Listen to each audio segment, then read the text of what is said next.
1Q84 by Haruki Murakami. Book 2, Chapter 23. Aomame. Put a tiger in your tank. Aomame woke at just after 6 o'clock in the morning. It was a clear, beautiful day. She made herself a pot of coffee, toasted some bread, and boiled an egg. While eating breakfast, she checked the television news to confirm that there was still no report of the Sakigake leader's death. They had obviously disposed of the body in secret without filing a report with the police or letting anyone else know. No problem with that. A dead person was still a dead person, no matter how you got rid of him. At 8 o'clock, she showered, gave her hair a thorough brushing at the mirror, and applied a barely perceptible touch of lipstick. She put on stockings, then she put on the white silk blouse she had hanging in the closet, and completed her outfit with her stylish Junko Shimada suit. While shaking and twisting her body a few times to help her padded underwire bra conform more comfortably to her shape, she found herself again wishing that her breasts could have been somewhat bigger. She must have had that same thought at least 72,000 times while looking in the mirror. But so what? I can think what I want as many times as I want. This could be the 72,001st time. But what's wrong with that? As long as I'm alive, I can think what I want, when I want, any way I want, as much as I want, and nobody can tell me any different. She put on her Charles Jourdan high heels. She stood at the full-length mirror by the front door and checked to see that her outfit was flawless.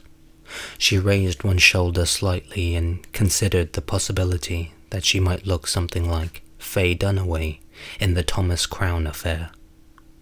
Faye Dunaway played a cool-headed insurance investigator in that movie.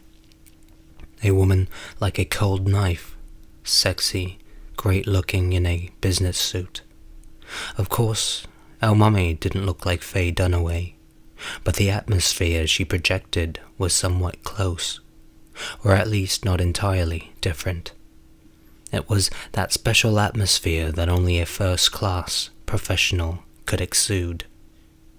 In addition, her shoulder bag contained a cold, hard automatic pistol. Putting on her slim Ray-Ban sunglasses, she left the apartment. She crossed the street and the playground, walked up to the slide where Tengo had been sitting, and replayed last night's scene in her head. It had happened 12 hours earlier. The actual Tengo had been right there, just across the street from me. He sat there for a long time, alone, looking up at the moons, the same 2 moons that she had been looking at.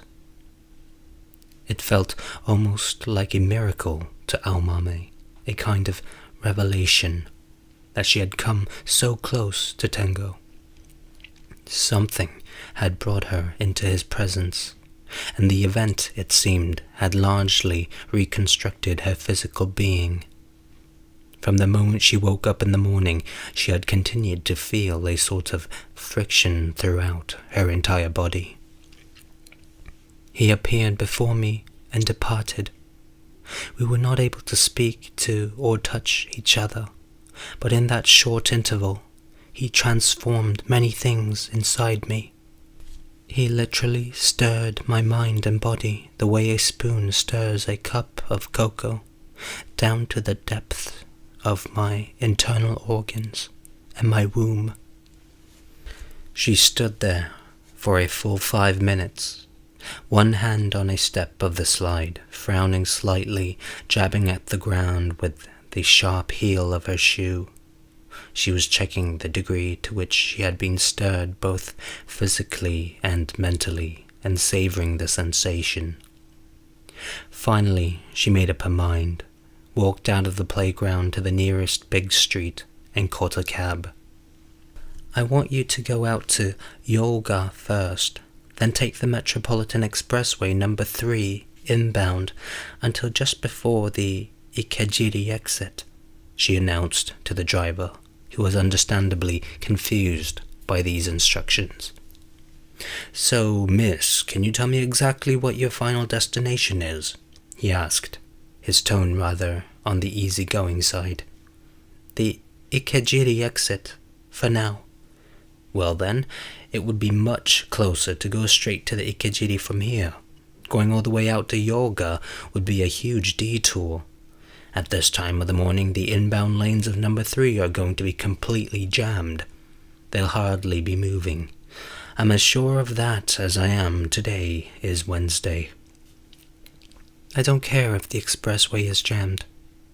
I don't care if today is Thursday or Friday or the Emperor's birthday.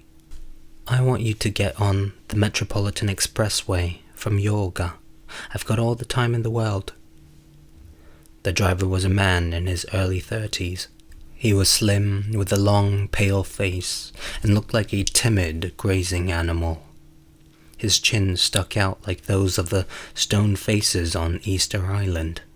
He was looking at Almame in his rear-view mirror, trying to decide from her expression whether his current passenger was totally bonkers or just an ordinary human being in a complicated situation. It was not easy for him to tell, though, especially from the image in the small mirror. Almame took her wallet out of her shoulder bag and thrust a brand new 10,000 yen bill toward his face. The money looked as if it had just been printed.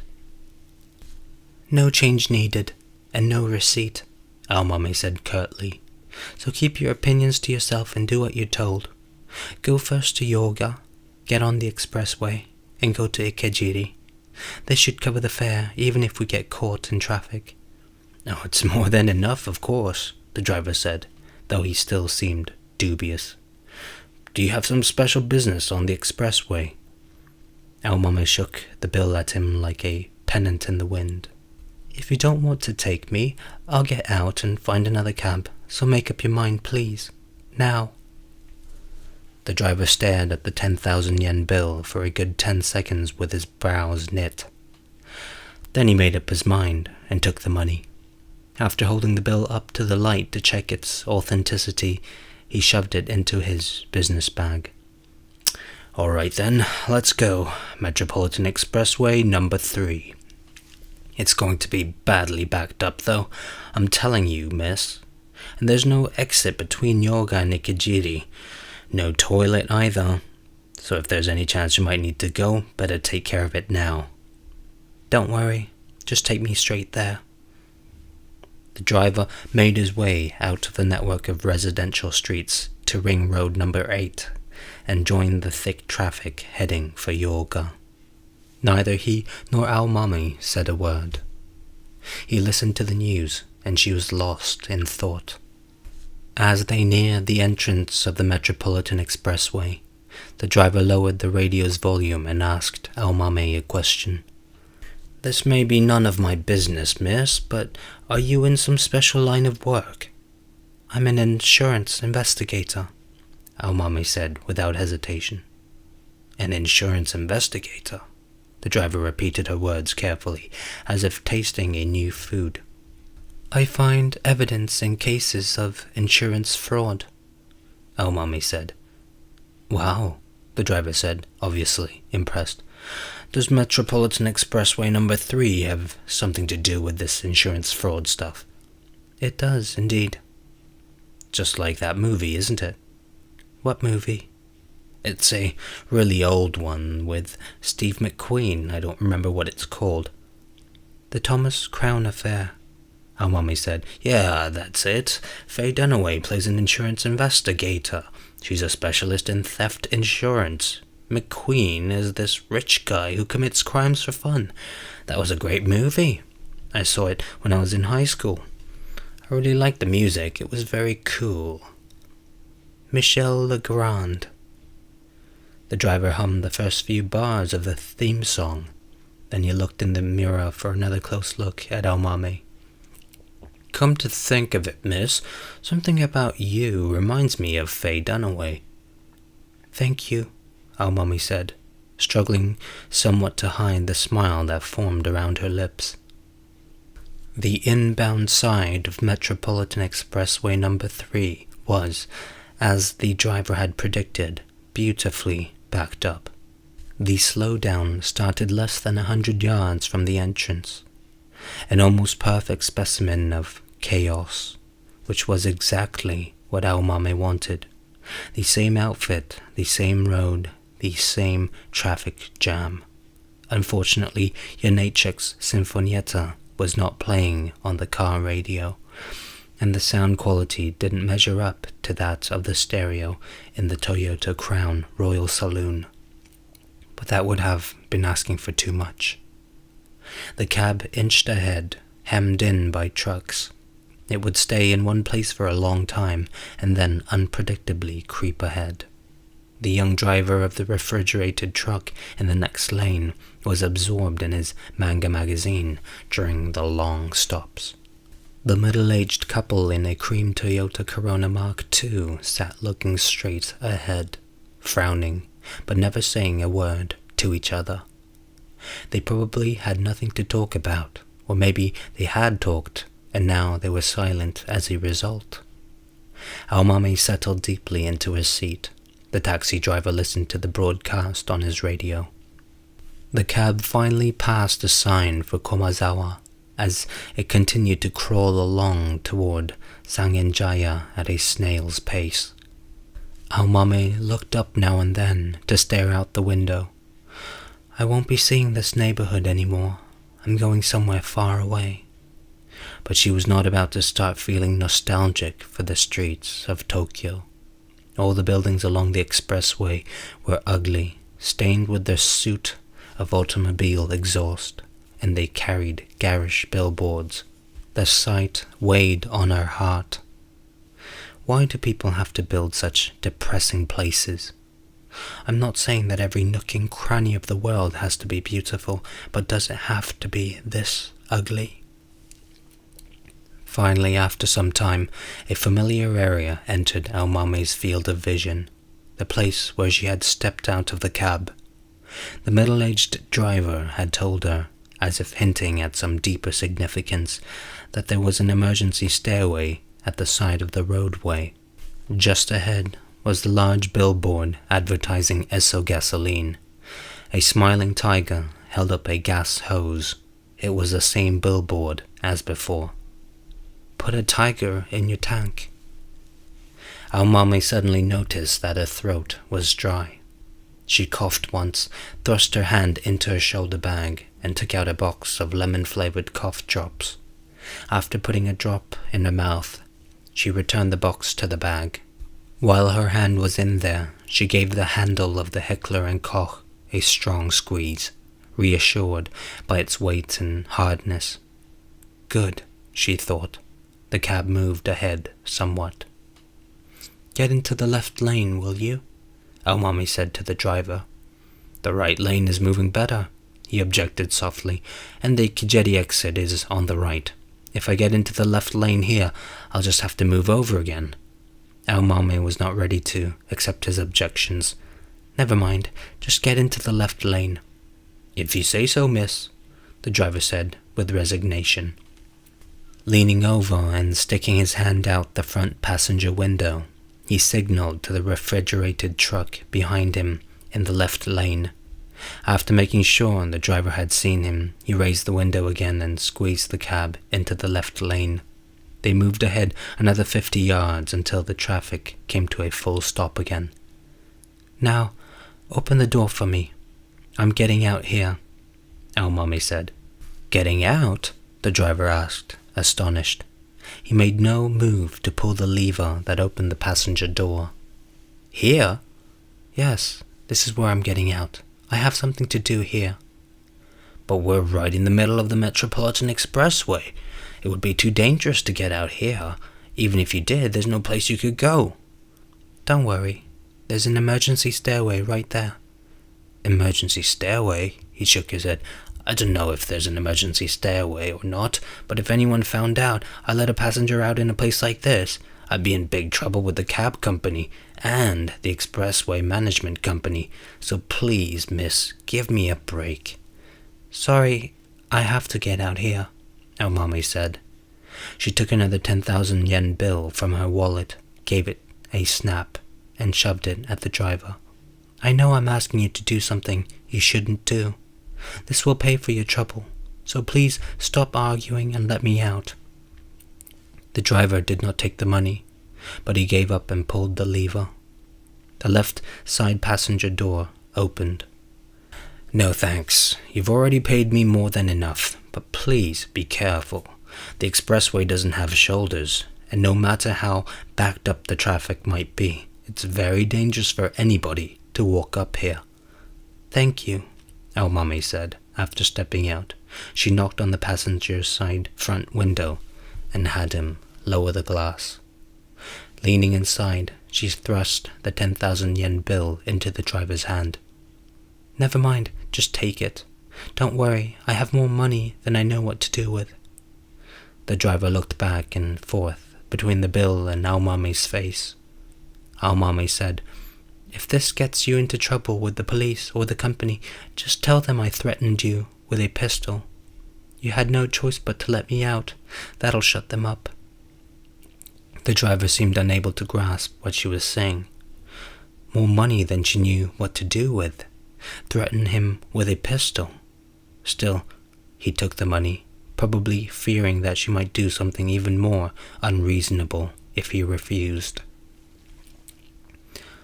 Just as she had done before, our mommy made her way between the expressway sidewall and the cars in the left lane, heading toward Shibuya. She had some 50 yards to pass. People in the cars looked at her, incredulous, but our mommy did not let them bother her.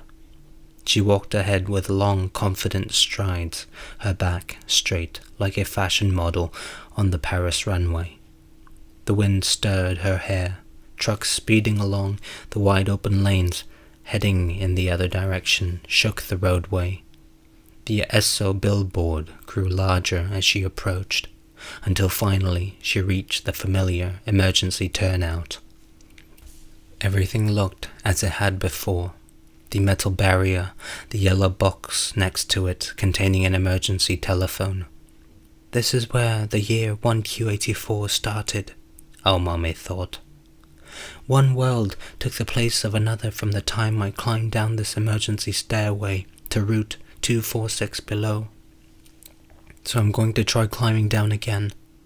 The first time I did it, it was April, and I was wearing my beige coat. Now it's early September, and the weather is too hot for a coat. Aside from the coat, though, I am wearing exactly the same outfit I had on that day, when I killed that awful man who worked in oil. My Junko Shimada suit and Shaljudan, high heels, white blouse, stockings and white underwear and bra. I pulled my miniskirt up to step over the barrier and climb down the emergency stairway from here. I'll try doing the same thing again, purely out of curiosity. I just want to know what will happen if I do the same thing in the same place, wearing the same outfit. I'm not hoping this will save me. I'm not especially afraid to die. If it comes to that, I'll do it without hesitation. I can die smiling." But our mommy did not want to die ignorant, failing to grasp how things worked. "I want to push myself to my limits, and if things don't work out, then I can give up. But I will do everything I can until the bitter end. That is how I live." Our mommy leaned over the metal barrier and looked for the emergency stairway. It was not there. She looked again and again with the same result. The emergency stairway had vanished. Our mommy bit her lip and twisted her face out of shape. "This is not the wrong place. It was definitely this turnout. Everything around here looks the same. The Esso billboard is right there. The emergency stairway existed in that place in the world of 1984. Aomame had found it easily, exactly where the strange taxi driver had said it would be. She had been able to step over the barrier and climb down, but in the world of 1Q84, the emergency stairway no longer existed. Her exit was blocked. Aomame untwisted her face and carefully observed her surroundings. She looked up at the Esso billboard again, gas hose in hand, curly tail held high. The tiger looked out from the frame with a sly, knowing glance and a happy smile. A smile so utterly joyful it seemed to say that any greater satisfaction was an impossibility. Yes, of course, Aomame thought. She had known it from the start. Leader had said so before she killed him in the Hotel Okura suite. There was no way to return from 1Q84 to 1984. The door to this world only opened in one direction. Even so, Aomame needed to confirm this fact with her own two eyes. It was her nature, and now she had confirmed it. It was all over. The proof was finished. QED. Aomame leaned against the metal barrier and looked up at the sky. The weather was perfect. Several long, narrow clouds traced straight lines across a deep blue background. She could view the sky far into the distance. It didn't seem like a city's sky, but there were no moons to be seen. Where could the moons have gone? Oh well, a moon is a moon, and I am me. Each of us has a different way to live. We each have our own plans. If she had been Faye Dunaway at this point, Aomame would have taken out a slim cigarette and coolly lit it with a cigarette lighter, elegantly narrowing her eyes. But Aomame did not smoke, and she had neither cigarettes nor a lighter with her. About all she had in her bag was a box of lemon cough drops. That plus a steel 9mm automatic pistol and a specially made ice pick she had used to stab a number of men in the back of the neck. Both might be somewhat more lethal than cigarettes. She looked at the backup line of cars. Inside their vehicles, people were staring intently at her. Of course, not often did people have the chance to see an ordinary citizen walking along the Metropolitan Expressway, and especially not a young woman wearing a miniskirt and spike heels with green sunglasses and a smile on her lips. Anyone who did not look must have something wrong with them.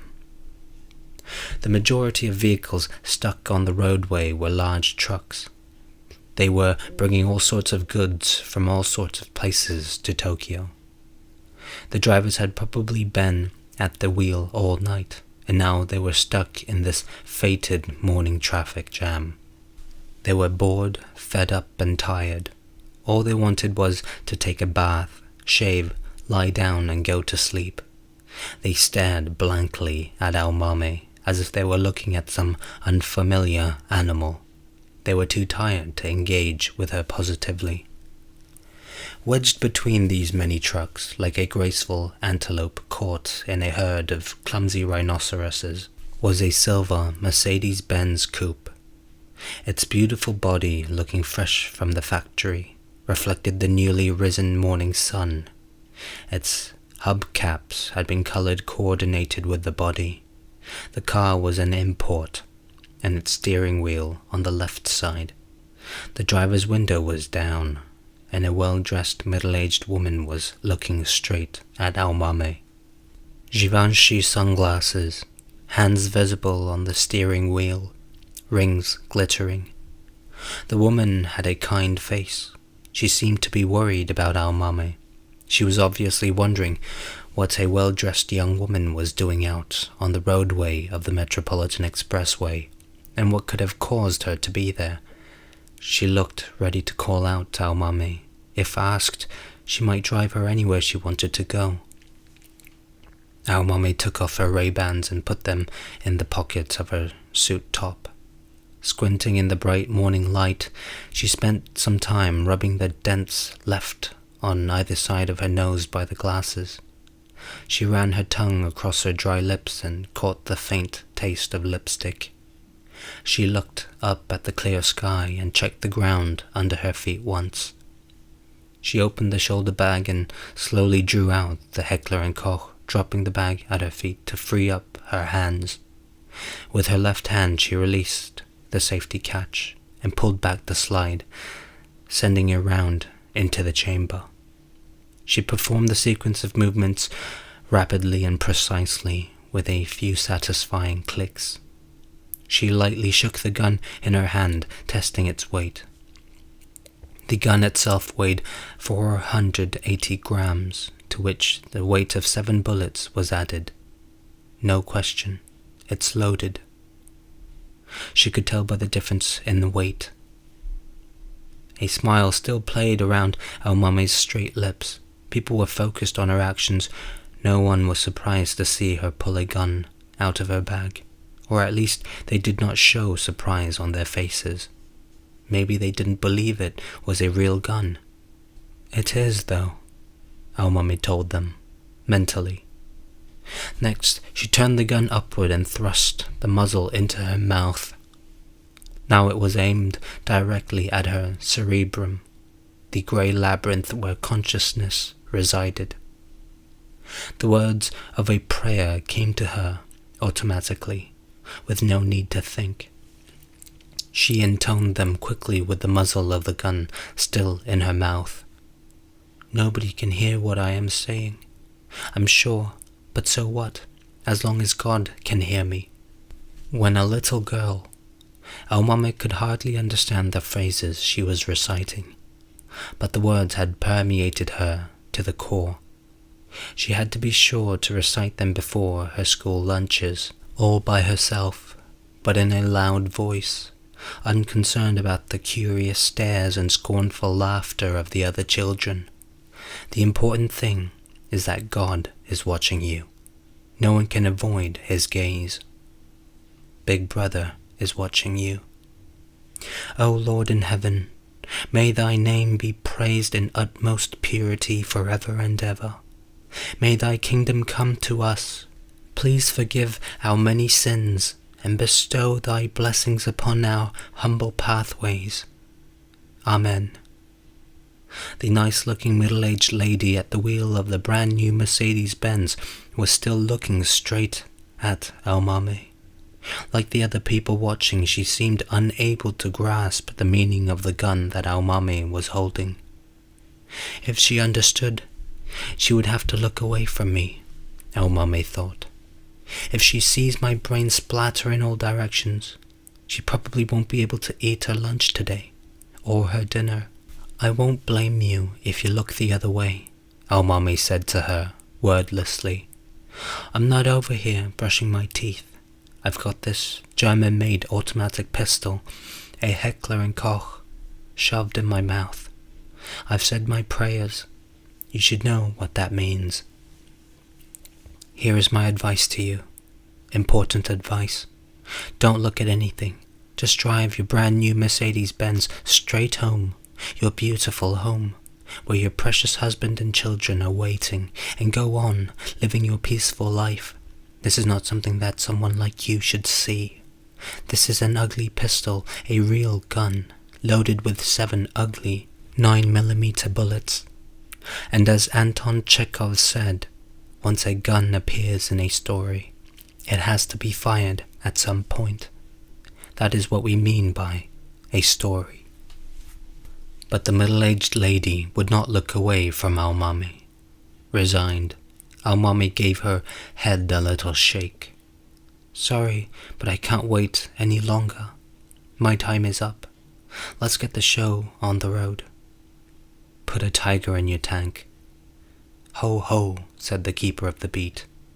Ho ho, the 6 other little people joined in. Tango, said Almame, and started to squeeze the trigger. End of chapter.